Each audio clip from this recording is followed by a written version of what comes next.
మీ బుజ్జి తల్లి మా సాయి పల్లవి ప్రేమం తర్వాత మళ్ళీ ఈ సినిమాలో చేయడం definitely she's a proved actress ఈ స్థాయికి. I mean the way she dances, the way she acts, the way she dedicates herself is like extreme levels.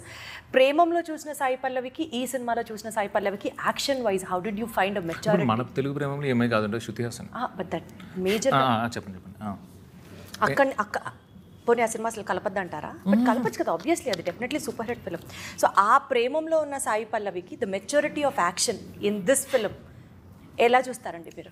అంటే when it comes to maturity, ఈ అమ్మాయికి ఏంటంటే పుట్టినప్పుడే మెచ్యూరిటీ వచ్చినట్టుంది ఆమెకి. అంటే మీరు ఆమె వయసుకి దానికి సంబంధం లేకుండా మాట్లాడుతుంటుంది ఆవిడ. ఫస్ట్ పాయింట్ ఏంటంటే ఏకసంతాగ్రహి అంటారు కదా, అలా ఆమె. సో నాకు అప్పటి వరకు తెర మీదే పరిచయం. సో ఈజీగా ఆమెకి తెర మీద పరిచయం ఉన్న వాళ్ళే కనిపెట్టేస్తారు. She's a fantastic actress. అలా షీఈ్ అ పుల్లర్. ఏ క్యారెక్టర్ అయినా అలా చేస్తుంది అనేది మనకి స్క్రీన్ మీద పరిచయంతోనే చెప్పేయగలం. సో ఆమె బేసిక్గా ఏంటంటే ఆమె స్క్రిప్ట్స్ వినదండి, చదువుతుందట. నాకు అంటే ఎనీ ఫిలిం మేకర్ పర్టికులర్గా మనకి చదివేటప్పటికన్నా నెరేట్ చేసేటప్పుడే ఇంకా చాలా క్లియర్గా చెప్పచ్చు అనేది ఏ రైటర్ డైరెక్టర్గానే ఉంటుంది.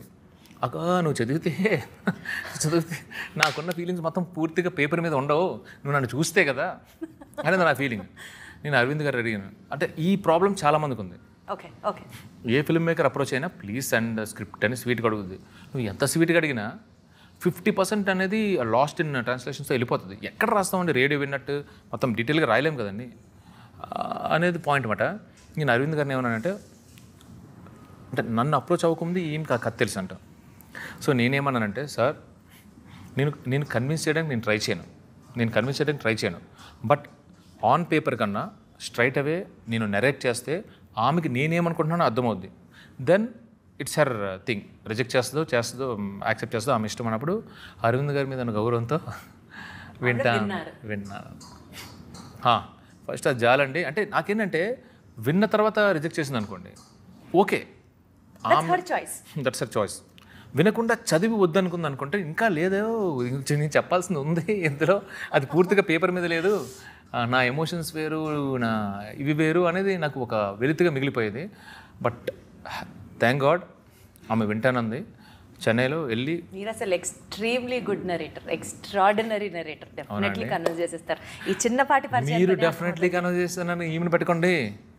ఈమె వేరే చాలా కష్టపడ్డారా? ఎన్నోసార్లు ఆన్ సెట్స్ కానీ మామూలుగా కానీ ఎన్నోసార్లు అరే నెక్స్ట్ ఎవరు వస్తారో కానీ ఈమెతో సినిమా తీసేవాళ్ళు అని చెప్పి నవ్వుకునేవాడిని. చచ్చిపోతాం ఈమెతో చేయాలంటే. ఎందుకు అంత కష్టం? ఎందుకు కష్టం అంటేనండి, అంటే ఆమెలో నేను అదే చెప్తానండి, ఆమెలో అంటే మనము ఇప్పుడు సుకుమార్ గారు ఉన్నారనుకోండి, ఒక సీన్ని 10 రకాలుగా ఎలా ఆలోచిస్తారో ఈమె కూడా ఆమె సీన్ని అన్ని క్యారెక్టర్స్కి లింక్ చేసి, ఆమె ఒక డైలాగ్ అన్ని క్యారెక్టర్స్ లింక్ చేసి ఆ సిచ్యువేషన్కి అది కరెక్టా రాంగా ఇన్ని రకాలుగా ఆలోచిస్తే అన్ని డౌట్లు మన మీద వేస్తారు. మనకే డౌట్లు వచ్చేస్తాయి. బట్ ఇంటెన్షన్ అంటే మొత్తం ఫోకస్ అంతా సినిమా మీద ఉంటుంది. ఇట్స్ వెరీ గ్రేట్ అండి. మై కో రైటర్ ఈమె. ఆమె ఒక డైలాగ్ ఆమెది కాదు, అది సినిమాది. అద్భుతం అసలు. సో డెఫినెట్లీ డైరెక్టర్ పేషెన్స్ కి పరాకాష్ట, but still that will be the best. వేరే లెవెల్ అండి. అంటే నన్ను అడుగుతున్నాను కదా, నన్ను అడిగితే అంటే ఇంకా తర్వాత ఎంతమందితో వర్క్ చేసినా కూడా అర్థమవుతుంది. రైట్. సో ఎస్పెషల్లీ ఈ సినిమా మ్యూజిక్ గురించి మాట్లాడితే, సాంగ్స్ ఇప్పటి వరకు రిలీజ్ అయినవి ఏదైతే ఉన్నాయో అది అమేజింగ్. ట్రైలర్ చూసినా సరే, బీజిఎం కానీ. దేవిశ్రీ ప్రసాద్ గారికి కంబ్యాక్ చందు గారి సినిమాతో వచ్చింది అని అంటే, కంబ్యాక్ అంటే నేను అసలు ఒప్పుకోనండి. సీరియస్లీ జనాలైతే టాక్ అలాగే అనిపిస్తుంది. 1 month బ్యాక్ పుష్ప వచ్చింది. Pushpa 2 when compared to Pushpa 1 there is a huge difference. ప్రజలు అంటున్న మాట ఇది, నేను అంటున్నా, నా పర్సనల్ ఫీల్ కాదు. నేను అదైతే అసలు ఒప్పుకోను. Especially for love songs if you have to talk. Fast beat songs లో డించాక్ డిఎస్పీ గాని కొట్టేది లేదు. అంటే ఆయన దగ్గరికి అప్రోచ్ అయినవి లవ్ స్టోరీస్ అయితే లేవండి. But when it comes to love stories, ఇంకా దేవి గారిని కొట్టిందైతే లేదు. ఇది నాకు ఈ పాటలకి ఇంత అద్భుతమైన రెస్పాన్స్ రావడం నాకు కొత్త, ఆయనకు కాదు. సో నాకు అంటే నేను అదే చెప్తాను. అంటే ఇక్కడ you were very specific about the love tracks. మ్యూజిక్లో మీ ఇంటర్ఫియరెన్స్ కూడా చాలా ఉంది, you were like too personal about music అన్నది మేము విన్నమాట. అది అందులో డౌట్ లేదండి. నాకు మోర్ దెన్ ట్యూన్ కన్నా నాకు సాహిత్యం మీద అంటే లిరిక్స్ ఎలా వస్తాయి, ఇక్కడ ఏం పడాలి అనే దాని మీద నాకు ఇష్టం. అయితే నాకు బట్ నేను ఒక స్టేట్మెంట్ వచ్చి స్టాటిక్ అయిపోయాను, దేవి గారు అర్థం చేసుకునేంతలాగా ఈ కథని ఇంకా వేరే ఎవరు అర్థం చేసుకోలేదండి. ఆయన ఎంత అర్థం కాకపోతే ఇంత బ్యూటిఫుల్ ట్యూన్స్ వస్తాయి. Is a master in it.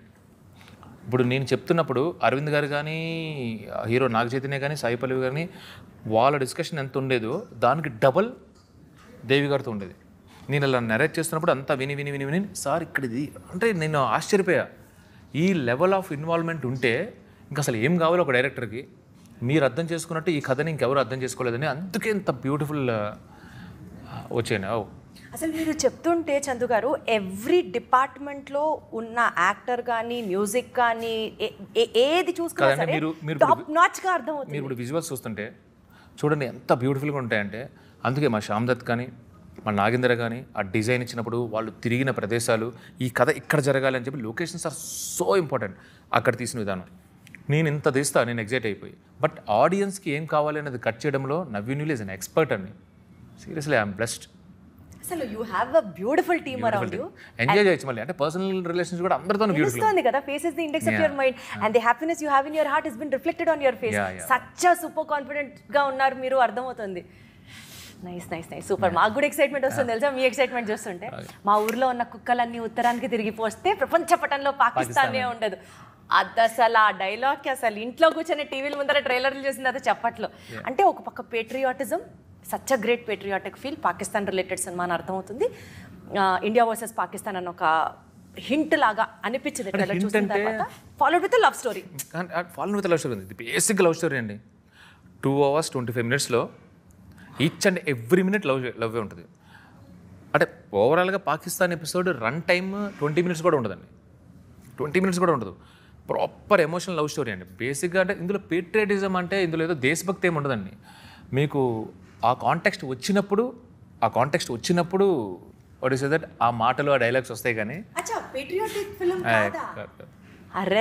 Trailer చూసి మమ్మల్ని అందరూ లేదంటే ఇప్పుడు మనం ఎంత అంటే మనం ఇప్పుడు పాకిస్తాన్లో ఉన్నాం, ఎంత భరిస్తామండి when it comes to mother India అన్నప్పుడు ఆ కౌంటర్ ఇచ్చేస్తాం కదా. అలాంటి కౌంటరే తప్పితే వాళ్ళ టీంని అక్కడ ఉండి అక్కడ కట్ త్రోట్ క్రిమినల్స్ మధ్యలో వాళ్ళ టీం ఉన్నప్పుడు వాళ్ళని కాపాడుకోవడానికి వచ్చినప్పుడు సన్నివేశం వస్తుంది తప్పితే ఇట్స్ నాట్ పేట్రియాటిక్ ఫిలిం. ఇది ఆ ఇన్సిడెంట్ అప్పుడు హీరో రియాక్ట్స్. అది గుజరాత్లో ఉన్నప్పుడు అంతే, డీమచ్చలేసం వాళ్ళ ఊరిలో ఉన్నప్పుడు అంతే, పాకిస్తాన్లో అంతే. That's it. ఇప్పటివరకు అది ఒక పేట్రియాటిక్ ఫిలిం. అసలు లవ్ స్టోరీ ఒకవైపు, పేట్రియాటిజం ఒకవైపు, అసలు బీభత్సంగా కాంబినేషన్ అనుకుంటున్నాం. సో ఇప్పటిదాకా క్లారిటీ ఇచ్చారనమాట. రైట్. ఎమోషనల్ లవ్ స్టోరీ అండి. ఎవరు ఎక్కువ చేశారు అనేది అంటే మీరు బయటకు వచ్చిన తర్వాత ఇద్దరులో ఎవరు అనేది మీకు కన్ఫ్యూజ్ అయిపోతారు. అంత బాగా చేశారు ఇద్దరు. బన్నీవాస్ గారు ఈ సినిమా గురించి మాట్లాడుతున్నప్పుడు 100% 100 crores క్లబ్లో నాగ చైతన్య గారిని నిలబెట్టబోతున్నాం అన్నట్టు he was super confident. Okay అంటే అది బిజినెస్ కమర్షియల్స్ ప్రొడ్యూసర్ గారు మాట్లాడాలి. అంటే might be this is a very diplomatic answer. But diplomatic కాదండి. నేను కాన్ఫిడెంట్గా ఏం చెప్తానంటే, ఈ సినిమాని ఏం ఎక్స్పెక్ట్ చేసి వచ్చి కూర్చుంటారో ఈచ్ అండ్ ఎవ్రీ ఆడియన్స్ ఏం ఎక్స్పెక్ట్ చేసి వచ్చి కూర్చుంటారో అది వెనక్కి ఇచ్చేస్తామండి. We will give it. అందులో మాత్రం ఈ సాంగ్స్ విన్నా, ఈ ట్రైలర్ చూసినా ఏముంటుంది సినిమాలో, మేము ఏం ఎక్స్పెక్ట్ చేసి మేము ఏం ఎంటర్టైన్ అవుతాం ఈ సినిమా దగ్గర నుంచి ఉన్నది మాత్రం 100% ఉంటుంది. సో సినిమా గురించి ఎట్లయితే మాట్లాడుకున్నామో, తండేల్ సినిమాకి సంబంధిస్తూ మీకు కొంచెం పర్సనల్గా వెళ్తే ఒక చిన్న ర్యాపిడ్ ఫైర్ అనుకుందాం. I want it in a very Swift way. I ask the question. చెప్పండి. మీరు అసలు కుమ్మేస్తారు. నాకు ఫుల్ కాన్ఫిడెన్స్ ఉంది మీ మీద కూడా. డెఫినెట్లీ ఫుల్ ప్రిపేర్డ్ ఉన్నారు. ఫాస్ట్గా చేస్తేనే దీనికి కిక్. గంటలు అయితే కాదు. ప్లీజ్ కొన్ని ఎక్స్క్యూజ్ ఇవ్వండి, చెప్పండి. ఓకే, 1 minute దట్ ఇన్స్పైర్డ్ ఈ తండేల్ నేను చేస్తున్నాను అనుకోవడానికి ఏంటి? Love story. తండేల్లో లాంగెస్ట్ షూట్ చేసిన సీన్? స్టార్మ్ సీక్వెన్స్ అంటే ఎక్స్ప్లెయిన్ దట్. అంటే ఇంటర్వెల్లో వచ్చే ఒక స్టార్మ్ సీక్వెన్స్ ఉంటుంది. సముద్రం మధ్యలో అది ఇంటర్వెల్ బ్రేక్ అనమాట. ఓకే, కొన్ని ఇట్లా మాకు దొరుకుతున్నప్పుడు బ్రేక్ ఇవ్వచ్చు, పర్వాలేదు. సో సినిమాలో మీరు బాగా రిలేట్ అయిన మీ పర్సనల్ లైఫ్ ఇన్సిడెంట్ ఒకటి చెప్పాలి అంటే? దూరంగా ఉండి చాలా రోజుల తర్వాత కలుసుకునే ఇన్సిడెంట్ పాయింట్. మీరు అది బాగా కనెక్ట్ అవుతారు బికాస్ మీరు సర్ప్రైజ్లో ఇష్టం కాబట్టి మీకు. ఓకే, సో సినిమా షూటింగ్ జరిగేటప్పుడు అనుకోకుండా లేట్ అయినటువంటి ఒక సీన్ కానీ సంఘటన కానీ మీరు ఎక్స్పెక్ట్ చేయలేదు, but that has cost so much of delay? చాలా ఉన్నాయండి. ఒకటి చెప్పండి సార్, గొప్పది మంచిది. అంటే ఏం లేదండి, ఇప్పుడు సముద్రంలో మేము అంటే రియల్ లొకేషన్లో చేసాం. ఈయన అడిగాం ఎవడో బ్లూ మ్యాట్ గ్రీన్ మ్యాట్ చేద్దామని హీరోని, నాకు ఆ ఫీల్ రాదు, నీకు ఒరిజినల్ సముద్రంలోనేనని. ఆయన అసలు ఎండలో కూడా నిల్చొని పోయి ఫుల్ ట్యాన్ అయిపోయారంట కదా, ఆయన హార్డ్ వర్క్ అసలు. సో అంటే సముద్రంలో షూటింగ్ అనేది ఇంకా మన చేతిలో లేదండి, సముద్రం చేతిలో ఉన్నది. అది కామ్గా ఉంటే చేసుకుంటాం, లేదంటే మళ్ళీ వెనక్కి వచ్చేస్తాం. ఎవడు ఎప్పుడు ఎక్కడ పడిపోతారో కూడా తెలియదు. నడ్డి సముద్రంలో కొన్నిసార్లు విత్ హై టైడ్స్. సో అక్కడ టైం అనేది మన చేతిలో లేదు. బా